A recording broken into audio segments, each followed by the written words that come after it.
Добро утро в 7 сутринта, когато краят на семестъра се вижда, хора! Хайде отново, един вторник в трети курс медицина. Станах 6:40, защото днес денят започва в 8 и приключва в 5 часа след обед, така че се оправих набързо и тръгнах към упражнение.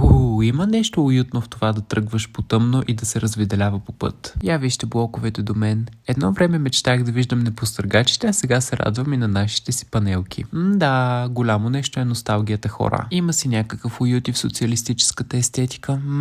Тук е моментът да кажа, че ако гледате това видео днес, на 7 януари, то ще имате възможност до вечера от 21:30 да гледате моето интервю в Българското национално радио по канал Христо Ботев. И понеже предполагам, че може би нямате радио вкъщи, ще оставя линк към сайта им, където можете да го чуете. Вече съм в болницата, я шкафче, я студент по медицина. Сложих си екипа, сложих си стетоскопа и в ръка взех и студентската книжка, защото вече е това време от семестъра, когато се раздават подписи за заверка. Тъй, че отидохме си както по принцип за упражнение по хирургия на 3-ти етаж в болницата и получихме по един подпис и се оказа, че човекът влиза в операция, така че нашето упражнение беше съкратено на 15 минутки, така че следващите кадри буквално са в кафенето, защото вече имахме дупка. По принцип хирургията ни е от 8 до 10:30, но този път беше съкратена едва до 9 часа, така че за час и половина отседнахме в кафе и после отидохме на упражнението по генетика от 10:30, където правихме обобщение за предстоящия тест идната седмица. След това познайте какво, отново имахме дупка преди следващото упражнение, така че отидохме в парка да си напечем гърба на една пейка. Взехме заверки и по патология, след което имахме последното ни упражнение за деня,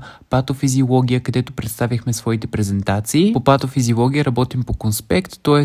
разглеждаме различни теми във всяко упражнение, като си представяме презентациите по тях. И в 5 часа вече се прибирах, като между другото валеше, така че да, ще дърчи съм. Да, минах и през магазина да си взема нещо за награда и може ли да коментираме мартениците са излезли? Моля! След което вечерта в квартирата мина в хапване и 4-5 часа учене подготовка, защото на следващия ден, т.е. днес, когато го гледате, имаме тест по микробиология на няколко вида вируси. Тъй, че да, направих си кафе с новата кафемашина от моите родители. Продължих да уча и да, гледайте интервюто! Чао!